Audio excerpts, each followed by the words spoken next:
Hi class, welcome to another topic for this week, and we will be focusing on legal, ethical, and societal issues in media and information literacy.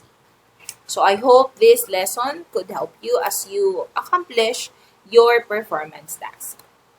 So I want you to look for the Republic Act 10175, or also known as the Cybercrime Law. Okay, this is a bit long, so I did not include it in the slides. However, just to give you summary of, not really a summary, but the G's of cybercrime law. So um, this law acknowledges um, the percentage of the Filipino internet users, which is 87%. And imagine, it's not just adults, but this 87% includes children. And when we say children, these are below 18 years old. So these children are protected by the Child Protection Program. And imagine the crimes that can be that involved them, okay? The crimes that involve them and may harm them in the future. Okay, so that is what this law wants to avoid. And also, I note that you have been reading a lot of posts that are not that are very negative, and posts that are against um, posts against someone else. Okay, destroying someone else's reputation. Okay, so in short, there's this what we call defamatory, okay, posting defamatory materials. So that is also acknowledged by the by this law, which is or this is punishable up to 12 years in prison. And other than that, you have there the child pornography. So let's start with the activity. So looking at this picture, okay, I want you to ponder on the question, what issues do you see in the poster? There are actually a lot of issues, and this is not just a small time issue, okay? It's not an isolated issue. This is a problem of a certain community or the whole world. Number one, there is the identity theft, okay? There are actually a lot of thieves wherein, I'm not sure though if you guys been watching news lately, but imagine someone wants to claim or wants to borrow or wants to file a loan at Pag-ibig, at PhilHealth, and then to find out that he was already dead, and the lump sum of the money was already claimed by someone else or someone pretending to be his relative. So how did that happen, right? And another thing is the use of credit card online, since especially in this time of pandemic, in our situation, we always go for online shopping, and some stores online use credit card. Especially, it's hard to get cash from the banks. Okay? It's a hassle. So for you to avoid a hassle life, then you just use your credit card or your debit card. And then sometimes there are, there's this hackers who could hack your identity and then use that um, to order or to steal money from you. Okay. Then we also have what we call the gambling, bullying. Okay, so these are the issues. Illegal downloads. Who are these people? Okay, in order to watch a movie, they go to a certain site where they could illegally download, okay? Which is basically it's like stealing as well, because you are stealing money from the producers who's supposed to get this money from those who would view the movie. Okay, it's like buying pirated CD, but this one is digital. Okay, so you're downloading movies from. These are illegal downloads. There are legal downloads, of course, but those that but avoid. Okay, avoid the illegal downloads. And then other issues that we see in the poster. Which ones do you understand and which ones do you not understand or do you not know? In the Philippines, it is not very rampant for when we say predators, these are for the pornographies. They actually check on, say for example, the Facebook. They check on the Facebook of those that, the young ones, the children, okay, that um, they want to be the victim, okay, or their victim.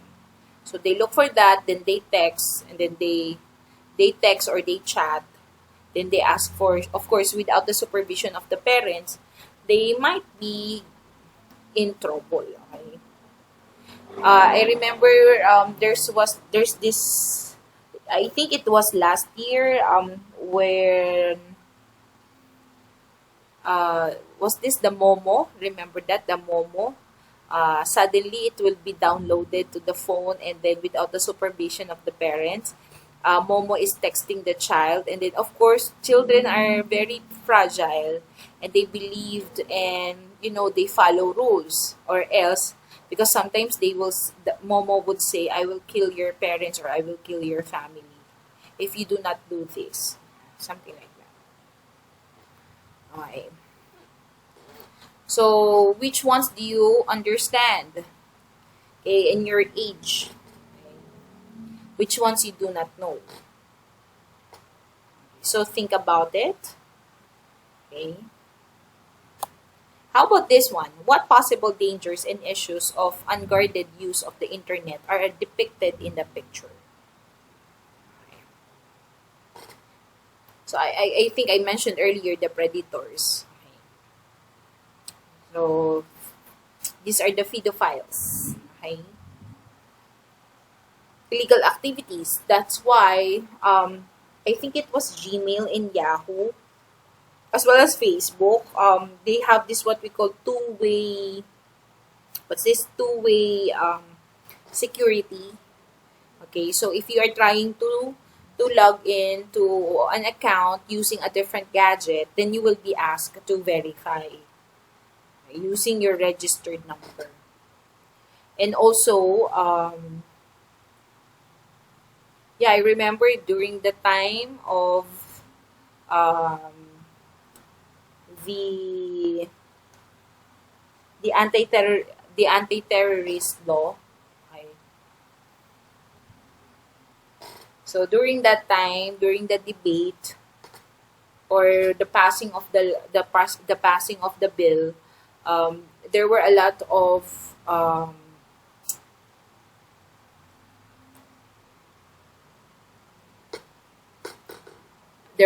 of accounts on Facebook that were, they say that these are cloned accounts. I was actually I was I've been cloned. Okay, I have been cloned before, but I already reported it and now it's deleted. So I don't know why I was cloned. Okay, and also other teachers were cloned. Okay, so what else? They're the identity thief or identity thieves. There. So if you are not very familiar with the site, especially if someone's asking you for the account number, okay, and your CVV number, I remember there was this. It was like the site because of what happened in our situation. Um,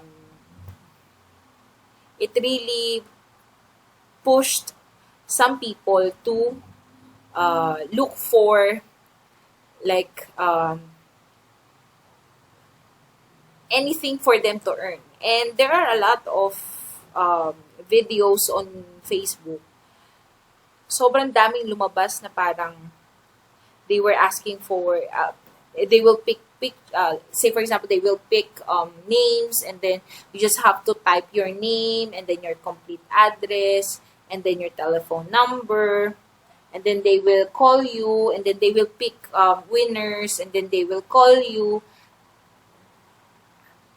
as you are the winner of a particular game or something. And then you will receive a message saying, okay, you won 50,000, but you have to give your credit card information.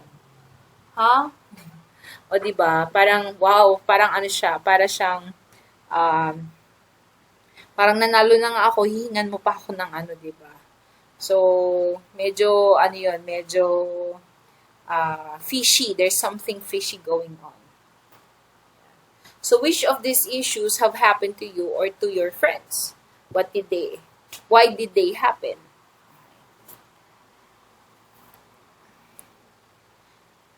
For me, ano ba? I'm not sure though, pero I've been receiving, but this was before pa to. I've been receiving calls from outside the Philippines. And then when I check yung country code from Saudi Arabia, from Kazakhstan, from that region. So parang, bakit may ganito ako?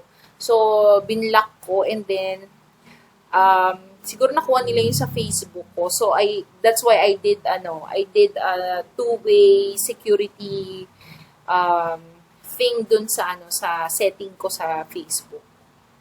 And then, wala na, hindi na ako nakaka-receive nun.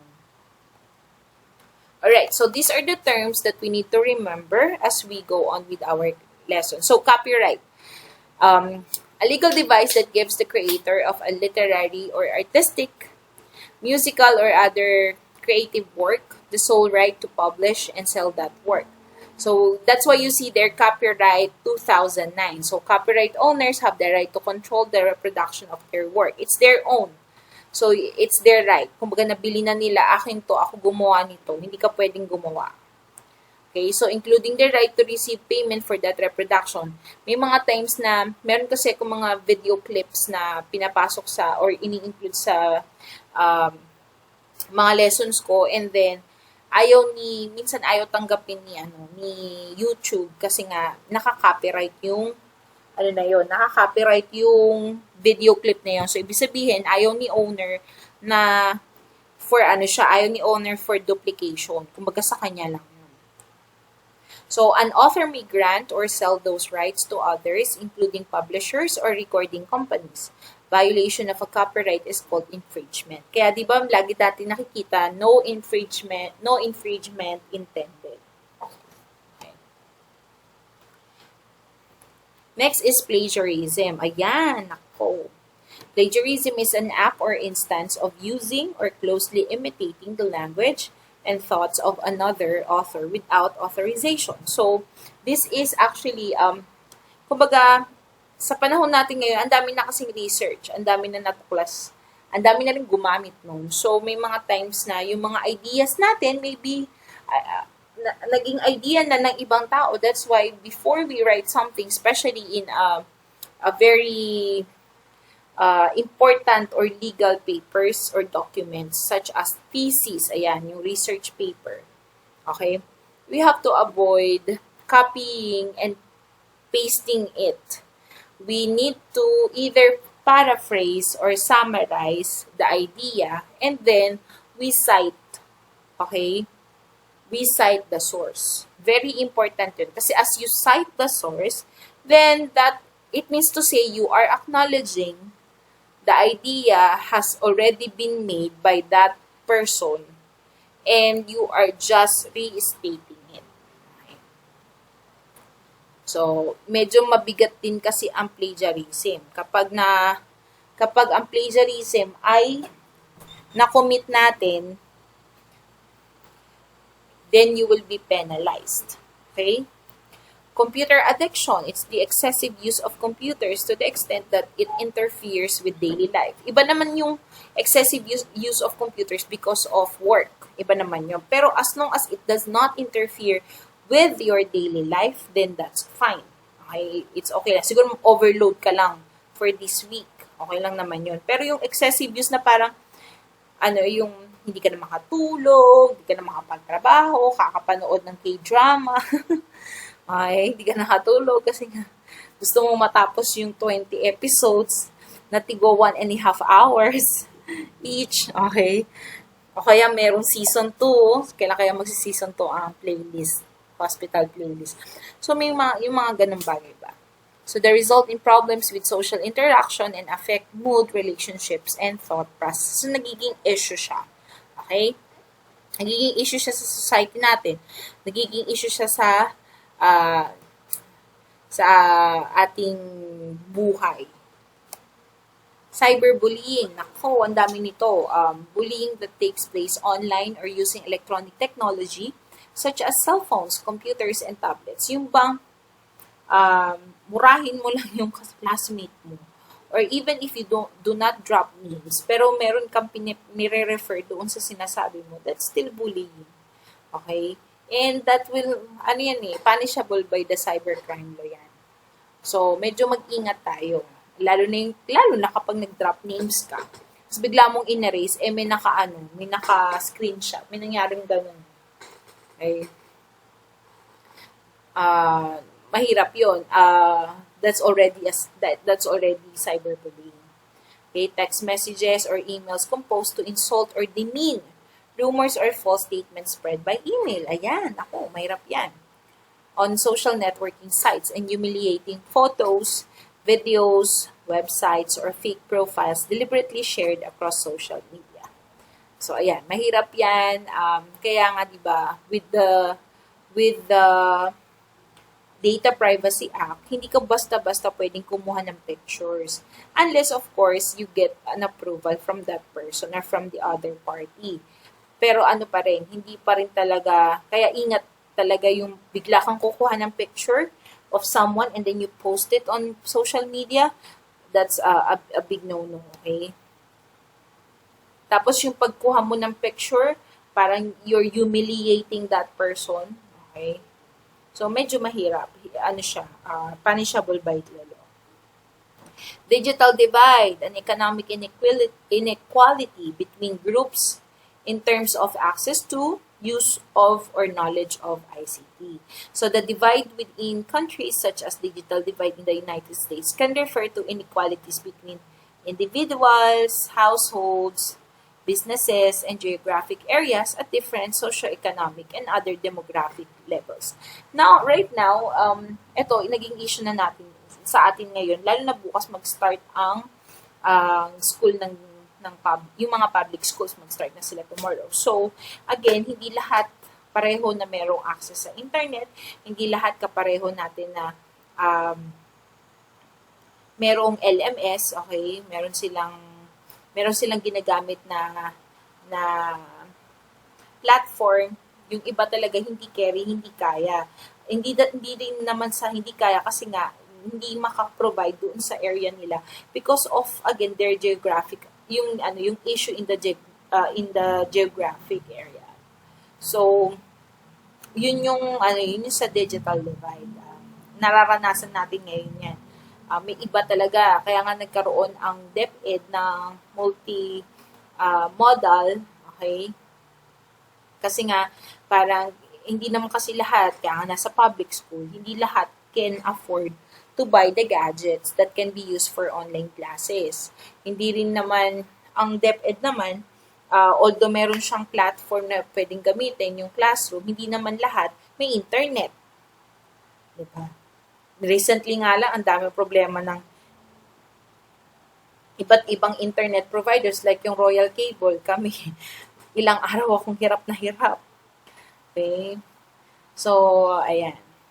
So, the global digital divide designates countries as the units of analysis and examines the divide between developing and developed countries on an international scale.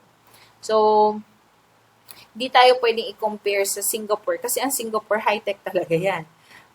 Sa kanila kasi, yung gamit ng internet, may mga areas talaga doon na libre. So, yun yung kagandahan doon. Saka ano sila, advanced na kasi ang ano eh, advanced na kasi ang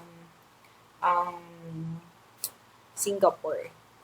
Yun. Even in Malaysia, may mga lugar doon na ano na libre yung wifi. So, if you are into online class, medyo libre siya. Sa atin lang talaga yung mahal na mabagal pa. Now, let's talk about ethical characteristics of a 21st century citizen. So, all human beings aim for a life where the exercise and implementation of rights and freedom are supposed to be guaranteed. So meron tayong ano kumbaga, may mga karapatan tayo bilang human beings, okay? Ito yung sinasabi ng ng human rights, okay? Ng human rights organization. If these are not guaranteed, chaos and disorder could ensue. Kaya meron din tayong constitution which protects our rights and freedom. Okay? At meron din tayong United Nations na siya naman for the international arena. Okay? So siya naman yung pumoprotekta from one country to another dun sa mga member states. So the 30 articles of the Universal Declaration of Human Rights. Ayan, so UDHR. So this one is created in 1948, of course, by the United Nations. And tayo ay isa sa mga signatories nito. So all countries should ensure that the UDHR's 30 articles governing the exercise of human rights should be enacted, practiced, and reflected in the various laws of each country, which is actually in our Constitution.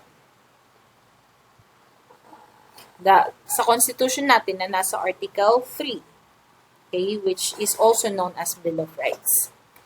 Okay, so ano ba, ito yung simplified version ng, ito yung 30 articles. So, we are all born free and equal. Ayan. Nasa Article 3, Section 1. Ayan. So, don't discriminate. Meron na rin tayong anti-discrimination law. Okay. The right to life, ayan, nasa Article 1, nasa Article 3 rin yan. Okay. Right to life, liberty, and property. No slavery. Kasi nga, ano ba yan? Iba naman kasi yung slavery dun sa magtatrabaho ka as a subordinate dun sa boss mo. Iba naman yun. Alright? No torture. Okay, so yun yung pinaglalaban ng human rights dito sa ating sa Philippines. Okay, so iwasan yung sa torture. You have rights no matter where you go. Okay. Pero again, depende yan sa if you will be traveling from one country to another. May mga rights na pwede dito sa Pilipinas na hindi pa pwede sa ibang bansa. We're all equal before the law. Yes. That's true. And hope it's still true. Okay, so your human rights are protected by the law, which is true. So again, nasa Article 3 pa rin yan. No unfair detainment. Yes, that's why we have what we call the writs of habeas corpus. Okay? So, hindi pa kaya lang, ito na nga. Okay? Kaya, kaya mas sobrang ingay, sobrang matunog. Ma'am, SSO1 ba to? Ma'am, SOC01 din. Okay, so, masingit lang. So, again, yung sa unfair detainment, okay, so ito yung pinaglalaban kasi. So, because there's this part in the anti-terrorist bill or anti-terrorist law na pala siya, na pwede kang hulihin. Okay, pwede kang hulihin without any warrant. Okay? Pero yung paghuli naman sa'yo is, basahin nyo na lang yung batas na yun. Ayoko na magbigay ng comment about that. O basta no unfair detainment. Sa atin naman, sa Constitution naman natin, sa 1987 Constitution, o 1987 Constitution yun, okay, ay ina-acknowledge naman talaga. Okay. Kailangan naman talaga nasa due process. The right to trial, ayan, part pa rin yan ng due process. We're always innocent till proven guilty, due process, okay. The right to privacy, okay, so Bill of Rights. Freedom to move, ayan, Bill of Rights. The right to seek a safe place to live, Bill of Rights pa din. Right to a nationality, nako. Marriage and family, yan. The right to your own things.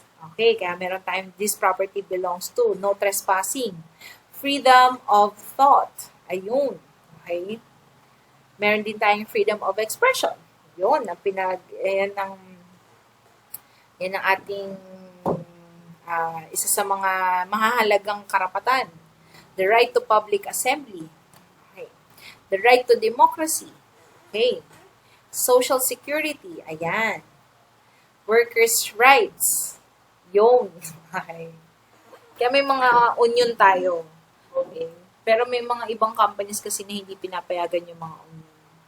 Pero ito naman kasi, ayan, yung mga union naman kasi, pinapayagan yun ng, sa mga public or government, sa mga government agencies, may mga union sila dun. Kasi yung mga union, yun din yung isa sa mga organization na nakakapag, they help to protect the workers' rights.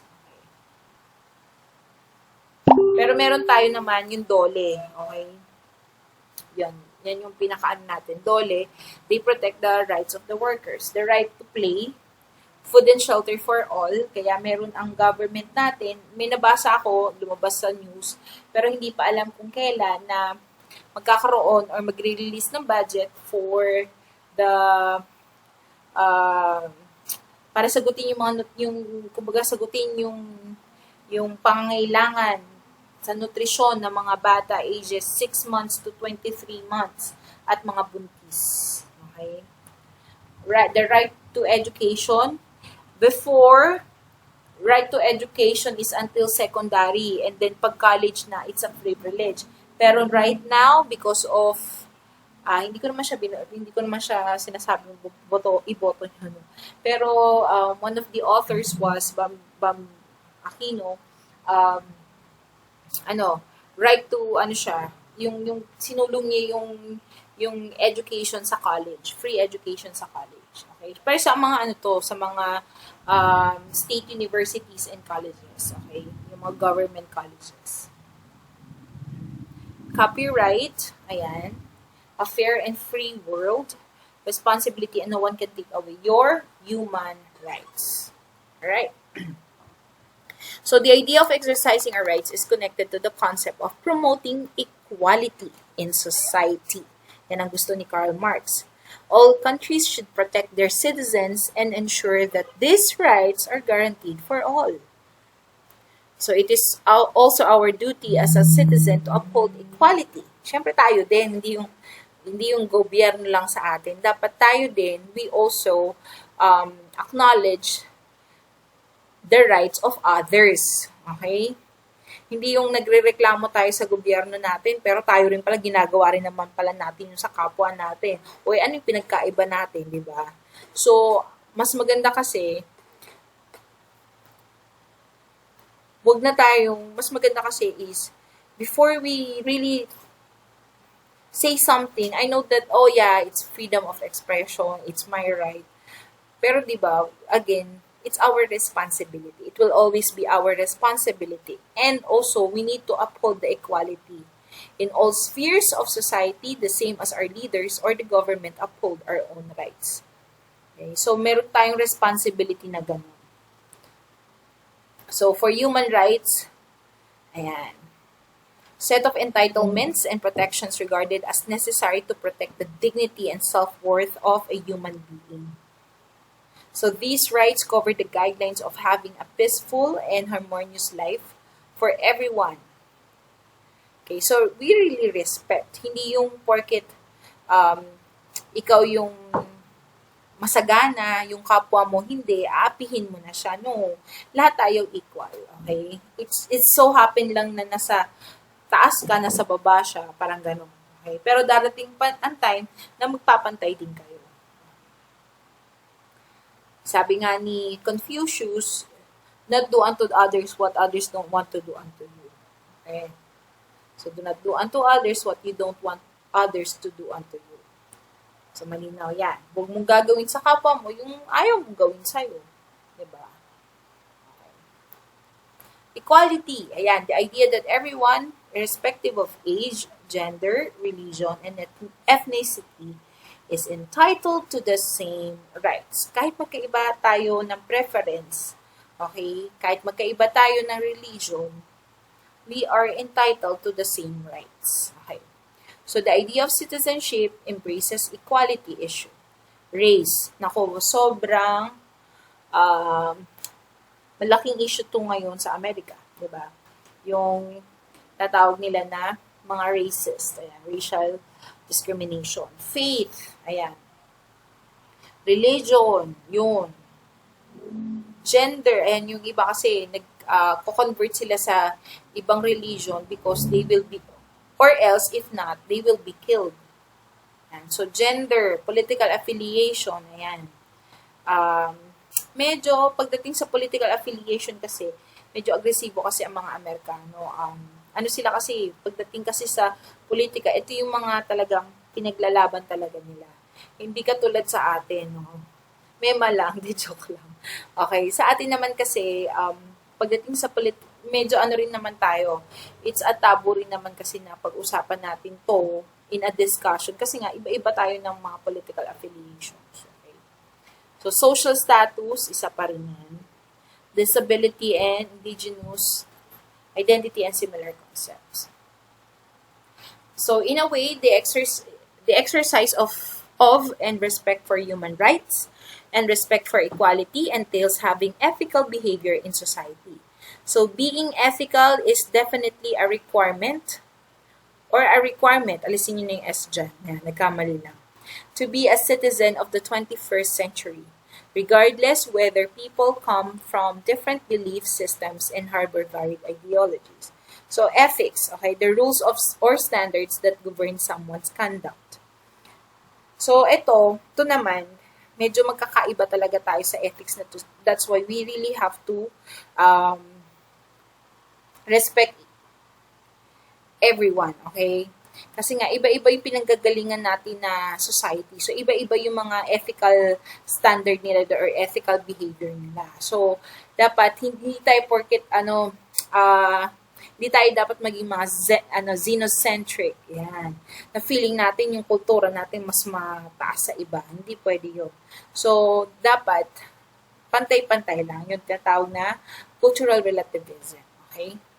Ideology, yan, isa pa yan. A doctrine, philosophy, or body of beliefs or principles belonging to an individual or group which can be thought of as a comprehensive vision. Yan.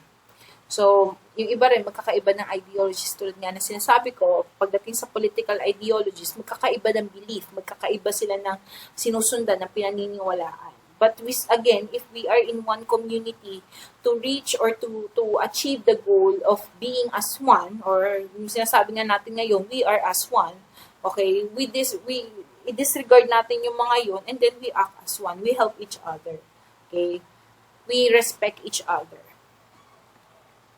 So living in the global village, where we navigate the global media culture on a daily basis, challenges the respect for human rights regarding its issue and concern of having ethical behavior. So, sa ngayon kasi, mahirap pa rin talaga. Again, hindi ito yung practice natin. It's not a practice for us. Kasi, aminin natin, may mga times na minsan talaga nakukompare natin yung pinanggalingan natin or yung sarili natin sa iba.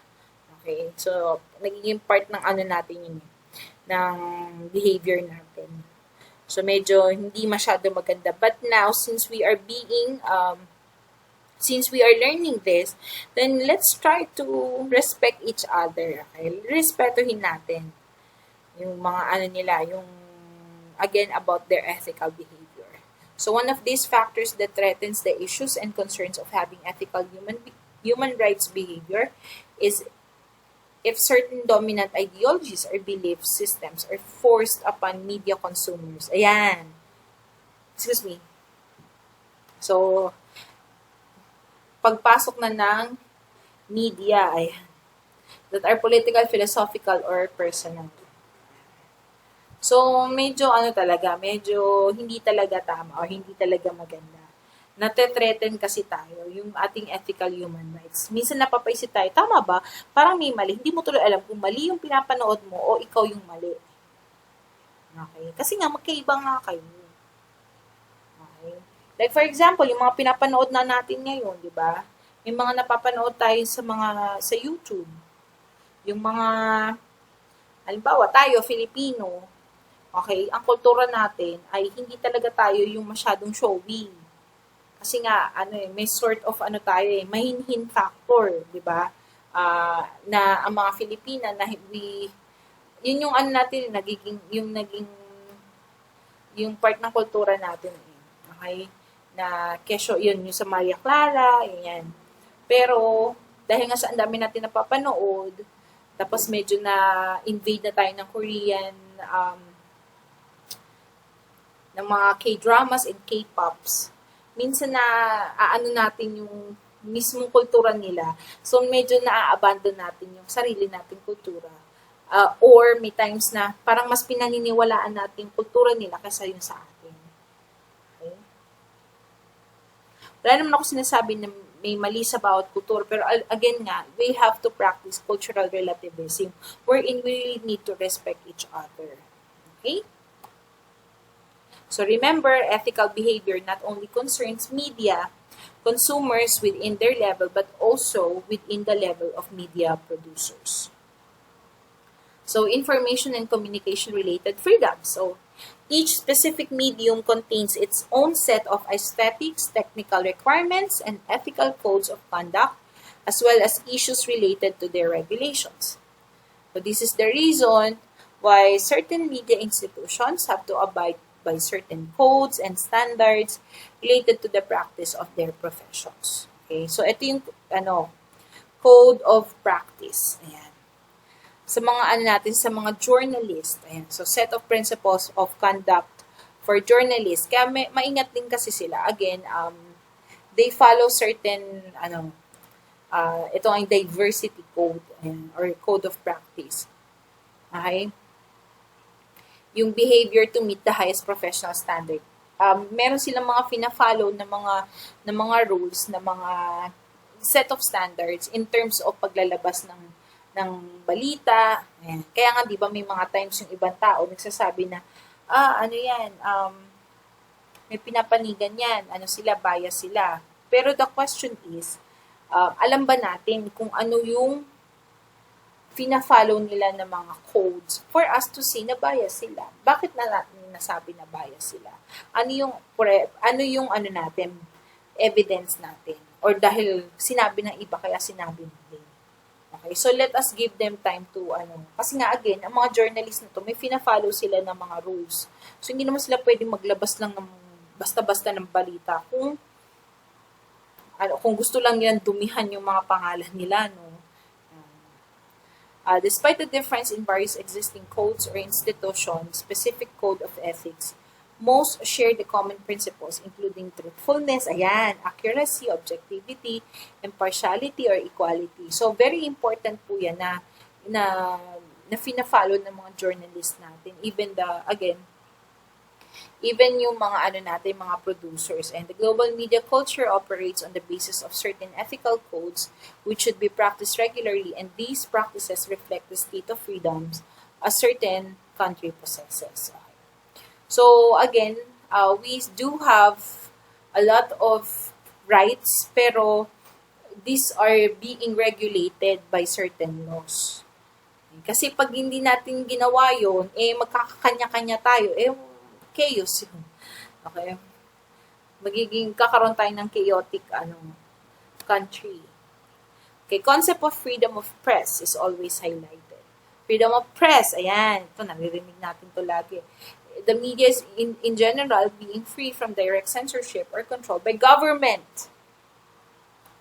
Hindi naman pala. Okay, marami tayong naririnig na ganyan yung sa freedom of press, okay? So,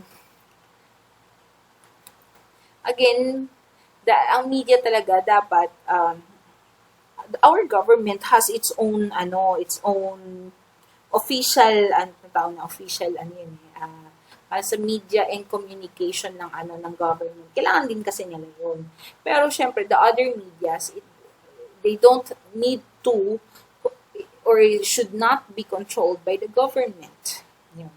During the time of President Marcos, ito yung nagkaroon ng control doon sa ABS-CBN. Ayan. Kasi nga, yung mga lumalabas na balita na yung mga news na against kay President Marcos that time. Does not hinder the application of competition to prevent monopolies or state allocation of broadcast frequencies. Ito rin. So,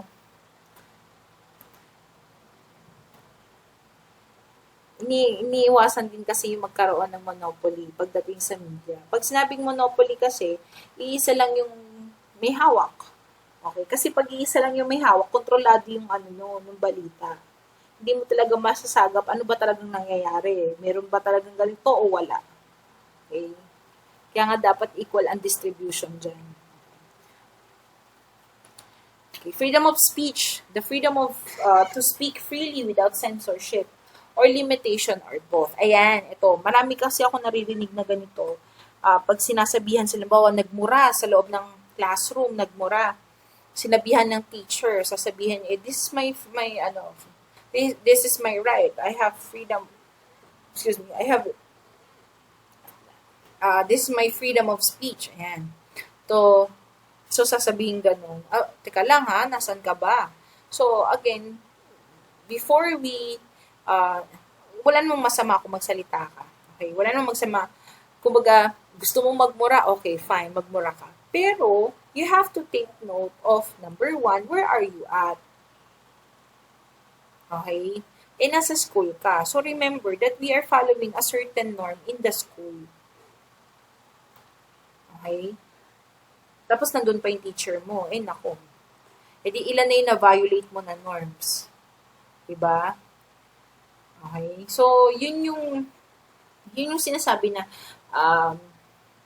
hindi naman sa limitation yun. Nire-regulate ka lang. Kasi nga, kapag hindi natin ni-regulate to, okay, kapag hindi natin na-regulate siya, magkakaroon ng chaos. So, kailangan, kung gusto mong magsalita na ganyan, doon ka sa labas. Okay? Doon ka sa labas ng Kumbaga, medyo iisipin mo rin yung, bumura ka sa church, di ba? Simbahan, magmura ka dun sa simbahan. Wow! Di ba? So, isipin naman natin yung lugar. Kasi nga, may pina-follow tayo ng mga, ito yung mga tinatawag na mga rules na hindi naman na kailangan isulat. Kasi nga, ito yung mga nakasanayan natin. Okay? Mga values. Ayan. Yung, baga parang, hindi mo na kailangan sabihin, ano na siya, what you call this, no, ano siya, kumbaga alam naman natin na hindi naman talaga dapat gawin yun sa lugar na yun. Okay? So, may mga certain situation na dapat we have to know the place, okay, the time, and with who. Okay?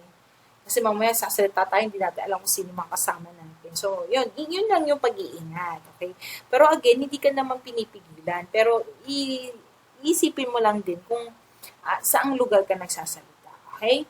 So, the synonymous term freedom of expression is sometimes used to indicate not only freedom of verbal speech, but any act of seeking, receiving, and imparting information of ideas regardless of the media use.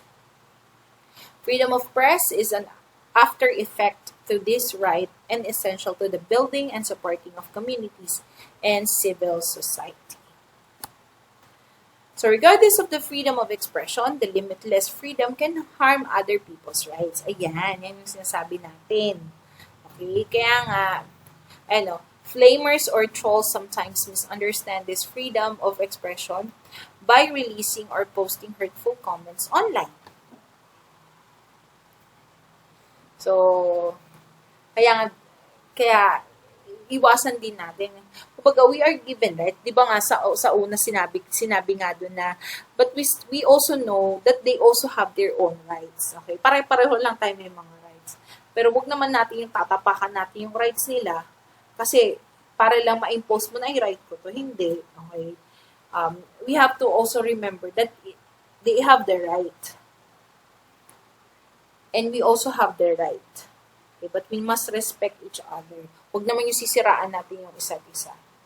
Ano ba nakukuha natin pag siniraan natin yung isa, diba? Wala naman. Hate speech. Ayan. So, any communication that incites hatred of a defined group of people because of their collective characteristic. Ayan. So, about their ethnicity, gender, sexuality. Nako, hindi rin yan maganda. Sabi ka na against sa kapwa mo. Ayan. Mga panira. Mga pangutya. Freedom of information, the right of citizens to access information held by public bodies. If we need information, may mga information, kasi nga, di ba, transparency is one of the core values of the government. Kailangan, kung may mga report tayo na kailangan na, yung mga accessible lang naman, hindi yung, mga accessible naman sa, sa citizen. Yan. So, pwede tayo humingi ng information about that. Like, if you want to know, kung paano nagastos yung ating fund doon sa ano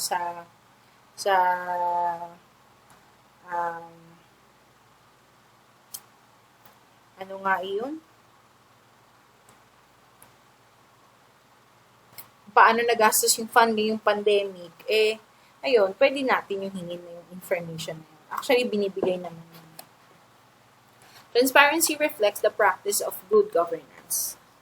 So, on the other hand, odd or deviant government bodies also have influence over certain media structures. Ayan. So, this is where media literacy of the media consumers comes in. Gatekeepers.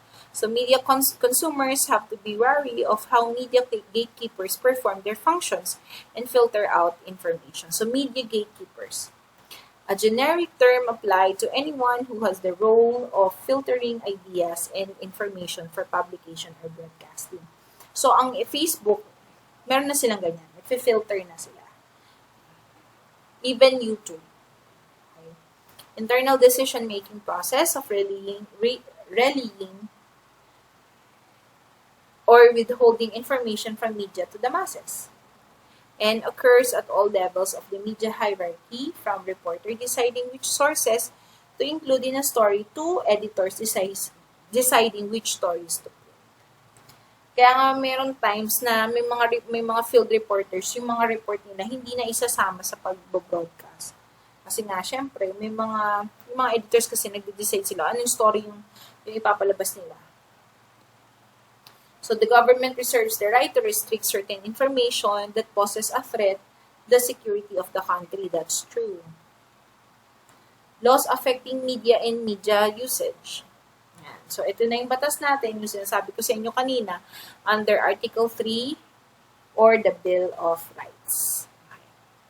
And also, meron din tayong proprotekta sa atin sa libel law. Pag sinabing libel law, ito yung sa pagsulat. Okay? Yan, under yan ng revised penal code. And also sa intellectual property, ayan. So kung meron kang, yun din, ito medyo may pagka-connected to doon sa, parang sort of copyright. Ayan. Pero ito iba naman kasi. Itong, halimbawa may idea ka, ipapaano mo to, enroll mo pa to sa ito nga, sa intellectual property, na ikaw yung idea na yun. So, kung sino man ang gagamit na yun, pwede mo siya makasuhan. Or, ang gagawin na lang niya, dapat, isa-cite ka niya. Okay?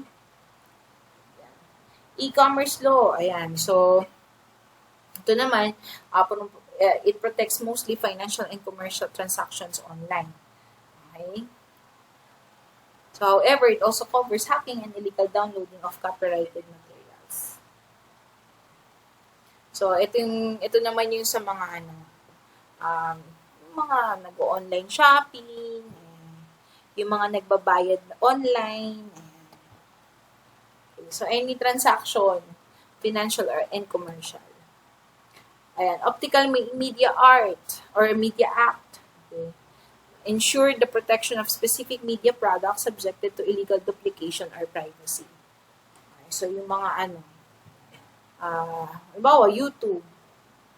Mas may iba pang gagamit. Okay. O kaya yung mga YouTube channels, mas gagamitin din yung same YouTube channel nila. Yung in-upload nila, gagamitin din ng iba.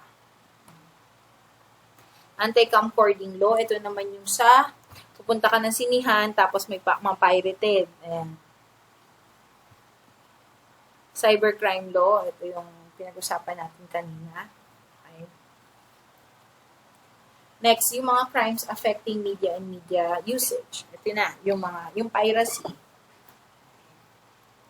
And so, mga uploading, downloading, making available to the public. So, copyright yan. So, hindi siya, again, yung pagdating sa copyright kasi, yung owner, kung gusto niyang i-public, go. Meron siyang bas-bas. Pero kung hindi. Wala. Hindi pa pwede. Sa piracy, ayan. Yung sa piracy, yung mga diba, yung mga dinadownload ng mga software, diba, napapirate na rin. Kasi mahal naman talaga yung original. Diba, Windows, diba, mahal siya. So, yung iba, sila, pinapirate nila, diba? Tapos nagbebenta sila ng mas mura. And then, censorship. Ito naman, practice of suppressing material that is considered morally, politically, and otherwise objectionable. Okay. Sinesensor, ibig sabihin na okay naman siya, pero hindi siya sinasama. Okay. Sa Amerika ata meron censorship.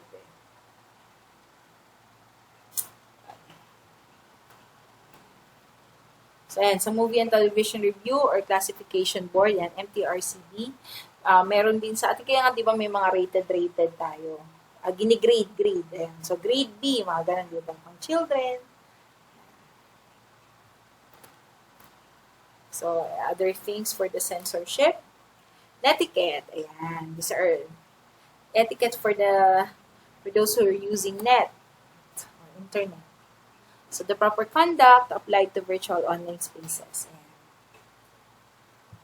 Ano ba yung proper way to communicate in an online environment? So, rule number 1, remember the human. Okay? So, as I mentioned, the golden rule. Okay, adhere to the same standards of behavior online that you follow in real life. Syempre. Know where you are in cyberspace. So, isipin din natin yung pinanggagalingan nila kung nasaan sila. Respect other people's time and bandwidth. Tama. Okay? Make yourself look good online. Lalo na sa pag nag-online class. Share expert knowledge. Help keep flame wars under control. Ayan, respect others people's privacy. Kaya meron tayong Data Privacy Act. Don't abuse your power. Be forgiving of other people's mistakes. So, yan na tatapos ang ating topic and I hope somehow nakatulong ako and you learned something from it. So, if you guys have questions, chat nyo lang ako sa MS Tips. Okay, see you. Thank you. Bye.